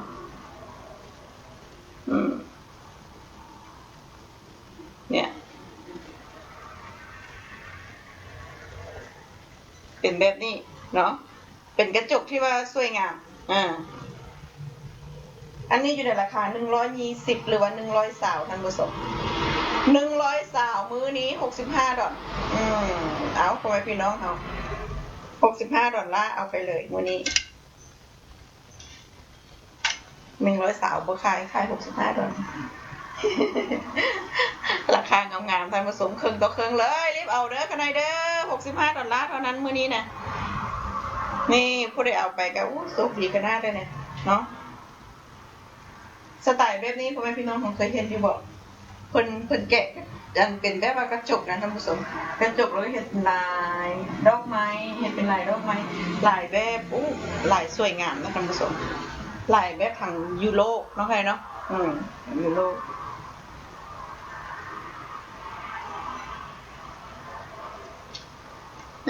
ตอนนี้ก็เห็นคักอยู่ติท่านผู้ชมเอาเห็นแล้วก็รีบโทรเข้ามาเนาะใครเนาะขอป้าคอยพี่น้องเอาไว้นำกันแล้วกันอันนี้จะหนักเนาะหนักพอสมควรนะท่านผู้ชมกระจกอันนี้ก็ได้ถ้าว่าติดไว้อันบ้านไว้เห็นแล้วงามนะท่านผู้ชมเหมาะสำหรับมันเป็นของคนของป้าให้กับคนที่มาคนมาของแบบว่าหายคลาสเนาะใครเนาะอันนี้ก็มาเบิ่งอันนี้ท่านผู้ชมอันนี้นั่นเป็นเมี่ยงนี่นะอันนี้นั่นจะเป็นเอาไปตั้งไว้ decoration ไว้ร้านอาหารร้านนวดเนาะเอาไปไว้วัดก็ได้เอาไปตั้งไว้โต๊ะหมู่บูชาก็ได้ท่านผู้ชมอันนี้เพิ่นเอิ้นเดี๋ยวข้าน้อยก็ลืมซื้อเพิ่นเอิ้นอันเมี่ยงเนาะพี่น้องเพิ่นเอิ้นอย่างเนาะนี่นะข้าน้อยลืมซื้อแล้วอันอย่างโซฟาท่านผู้ชมอันนี้เพิ่นเอิ้นโซฟาเนาะเห็นคักบ่จะเป็นโซฟาอย่างไรก็ข้อฟ้าคอยพี่น้องเขาไว้นำเนาะใครเนาะเนี่ยความสูงของเพิ่นนี่ข้าน้อยคิดว่าประมาณ41เนาะ41 อินชิท่านผู้ชมอันนี้ก็จะเป็นทองตัวนี้เพิ่นจะเป็นทองอย่างไรก็ข้อฟ้าไว้นำเด้อใครเด้อนี่ตั้งไว้อย่างสีนะงามท่านผู้ชม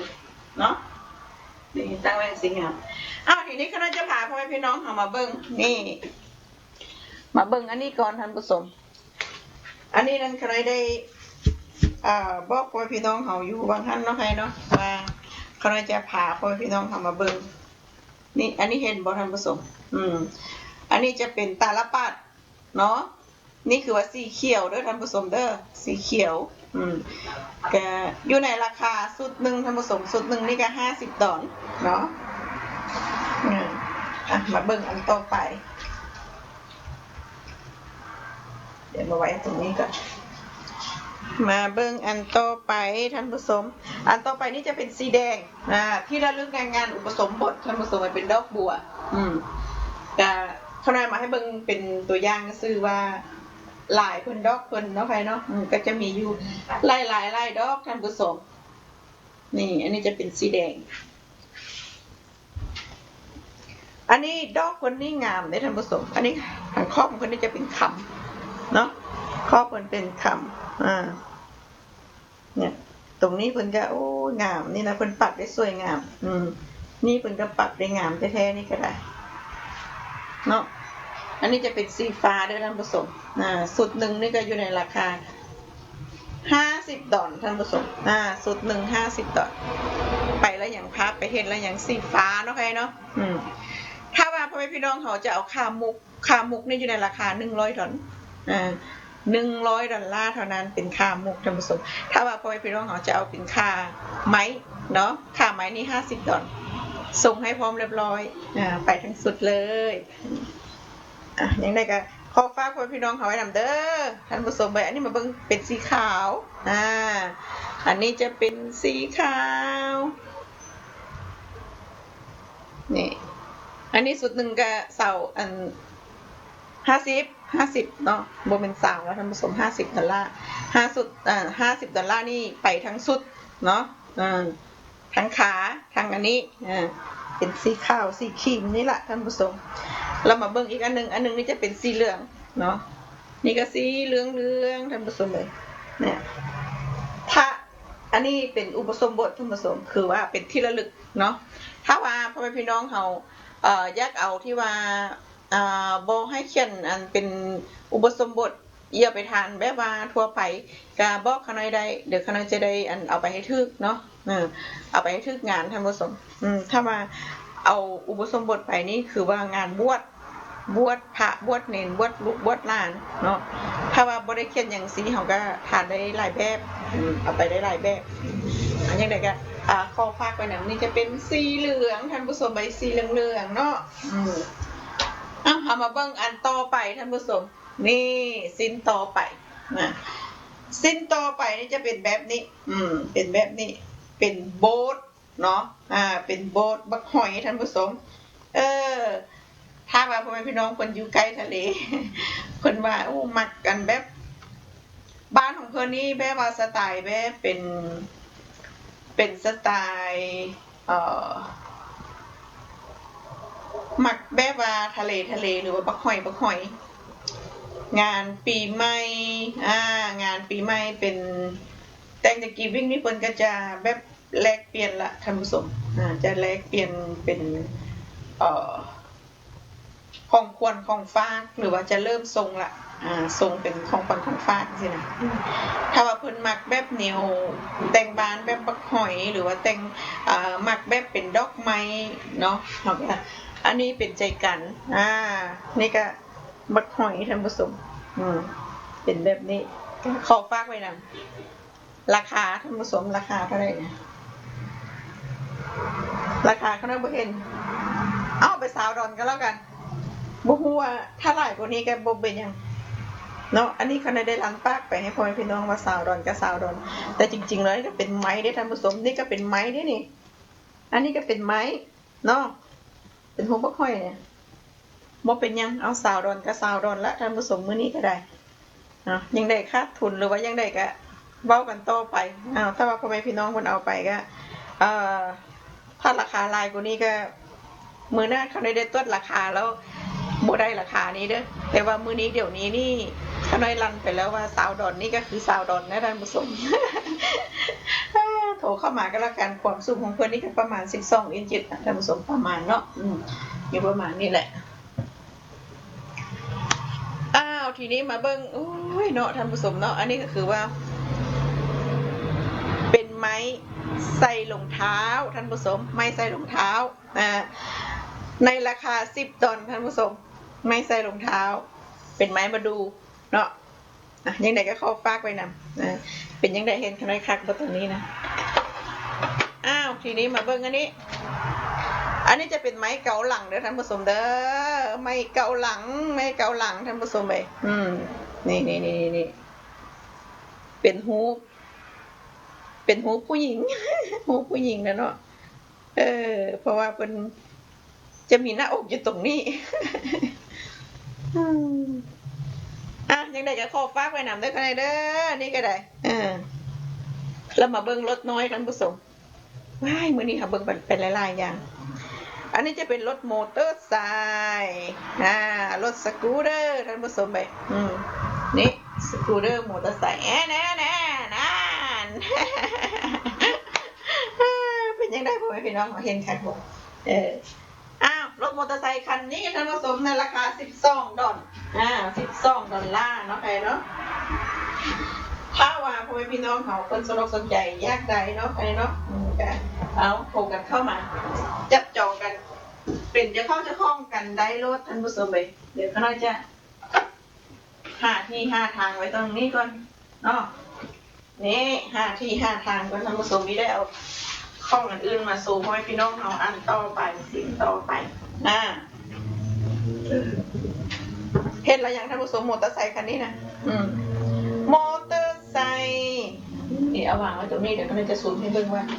ความงามของมอเตอร์ไซค์ท่านผู้ชม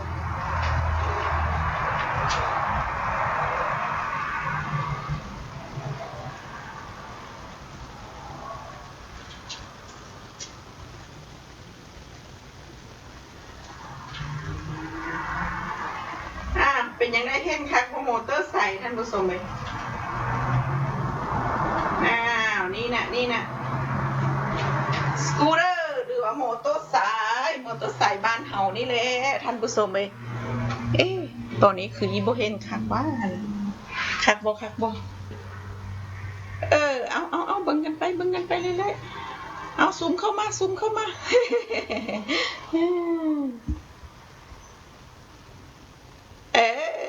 นั่นแหละนี่นะท่านผู้ชมไปมีล้อมีเลอเมียงพร้อมเด้อกันเลยเด้อนะนี่แหละท่านผู้ชม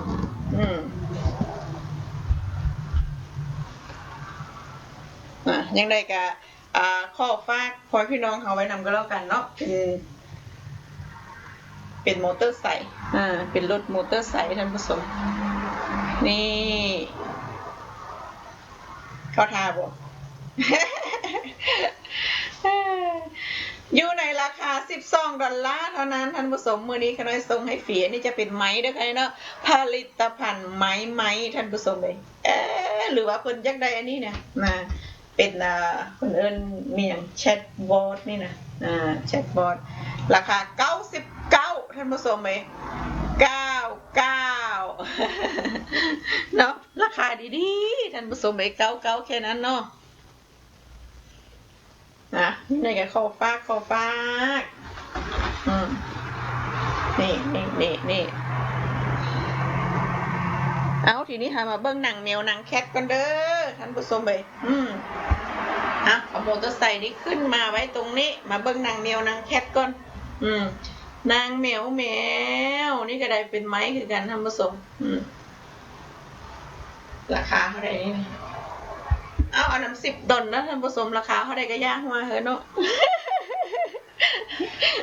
$10เท่านั้นเด้อพี่น้องเด้อ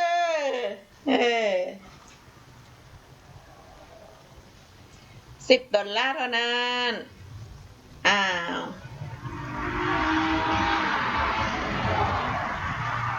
พ่อแม่พี่น้องเขาอยากได้แมวได้แคทเป็นไม้เอาไปฟาดเป็นของควันของตอนเนาะใครเนาะกาโทรกันเข้ามา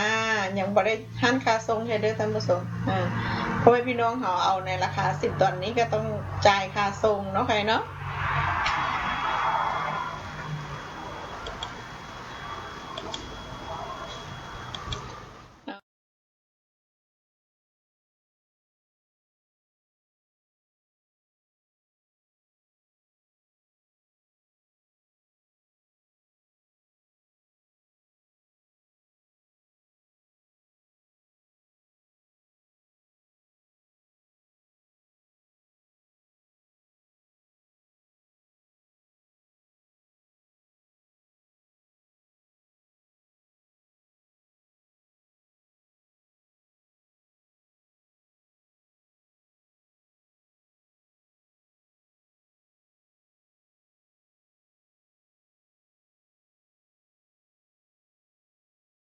คือสิ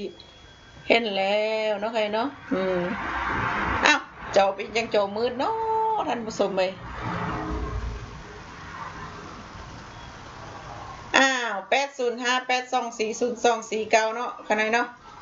พ่อแม่พี่น้องเฮาเพิ่นสนุกสนใจอยากได้เหนียวได้ตัวได้ท่านผู้ชมก็โทรกันเข้ามาจับจองกันเป็นจะเข้าเจ้าของหรือว่าจะโทรมาสอบถามก็ได้เนาะใครเนาะเป็นยังได้คักบ่ท่านผู้ชมเลย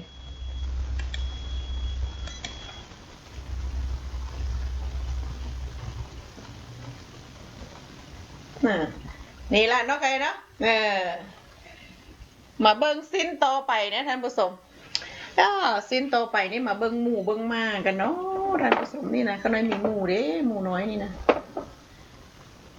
มีหมู่น้อยอุดท่านผู้ชมนี่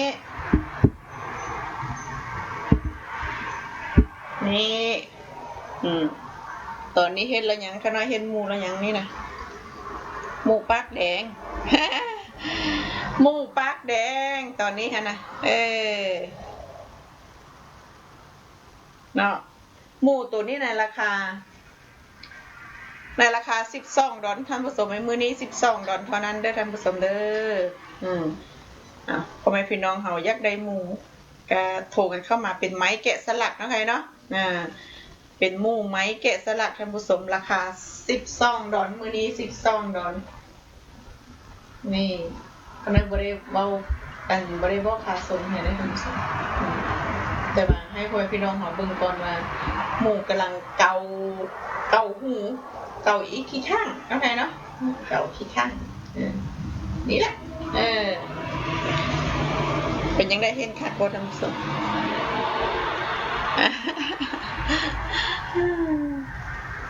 นี่แหละเนาะพ่อแม่พี่น้องเฮาสนอกสนใจอยากได้ไม้แกะสลักเนาะใครเนาะอยากได้ไม้แกะสลักเป็นหมู่บรรดาหมู่ทั้งหลายท่านผู้ชมโทรกันเข้ามาเดี๋ยวเบิ่งอีกตัวนึงอันนี้ก็จะเป็นหมู่คือกันอยู่ในราคาคือกัน12 ดอลลาร์คือกันท่านผู้ชม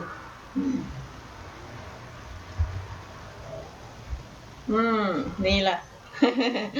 มีหมู่มีแมวเนาะใครเนาะมาเบิ่งหมู่เบิ่งแมวกันมื้อนี้นะเบิ่งหมู่เบิ่งแมวเบิ่งคนแล้วก็สิไปกันแล้วท่านผู้ชมไปแล้วก็เบิ่งปลาเนาะใครเนาะอันนี้ก็ได้ถึงเวลาข้าน้อยได้ปกติก็3:30ข้าน้อยก็ได้ปิดเวทเฮาส์แล้วเนาะใครเนาะอันนี้ก็ถึงเวลาแล้วเด้นี่ก็ได้บ่เป็นหยังเดี๋ยวโซให้พ่อพี่น้องเฮาเบิ่งกันหลายๆมื้อนี้ก็ได้เนาะตอนนี้ข้าน้อยจัดรายการสดๆเด้ท่านผู้ชมนี่จะเป็นหมูเนาะหมูแกะสลักหมูหน้าหักท่านผู้ชมนี่ยังได้กันขอฝากมาเบิ่งตัวนี้ต่อไปท่านผู้ชมอันนี้ก็จะเป็นคนเพิ่นเล่นโยคะเนาะใครเนาะเล่นโยคะหรือว่าเพิ่นนั่งกอดกันนั่งกอดกันอยู่หั่นท่านผู้ชมตัวน้อยตัวใหญ่ก็มีเนาะตัวน้อยนี่ในราคา10 ดอลก็จะมีใหญ่ขึ้นหลายรุ่นอยู่ท่านผู้ชมเพิ่นอยากได้รุ่นใดก็โทรกันเข้ามาเนาะโทรกันเข้ามาสอบถามได้ท่านผู้ชมก็ขอฝากพ่อพี่น้องเอาไว้นำกันแล้วกันเป็นผลิตภัณฑ์ไม้เนาะใครเนาะเป็นผลิตภัณฑ์ไม้อยู่ในราคา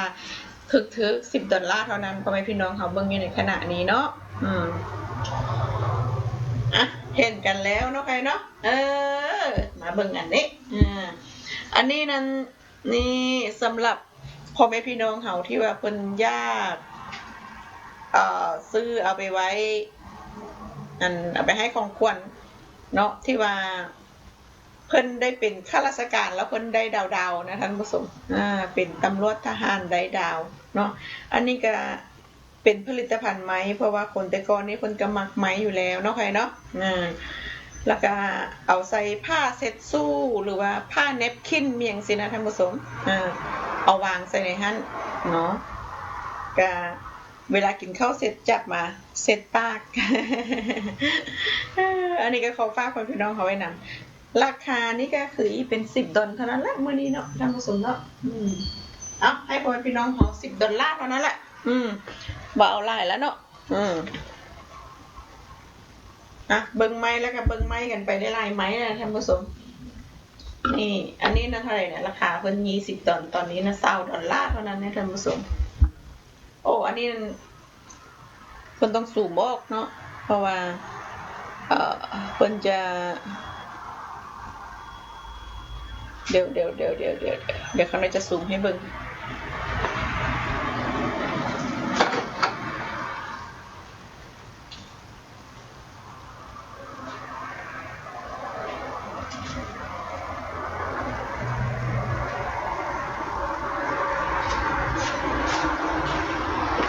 อันนี้ละท่านผู้ชม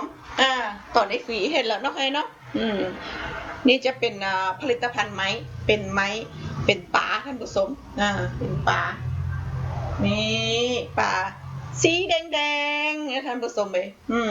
ถ้าว่าฮู้ว่าเพิ่นสนใจอยากได้เป็นพวกปลาเพิ่นมักแบบทะเลเนาะนี่ล่ะ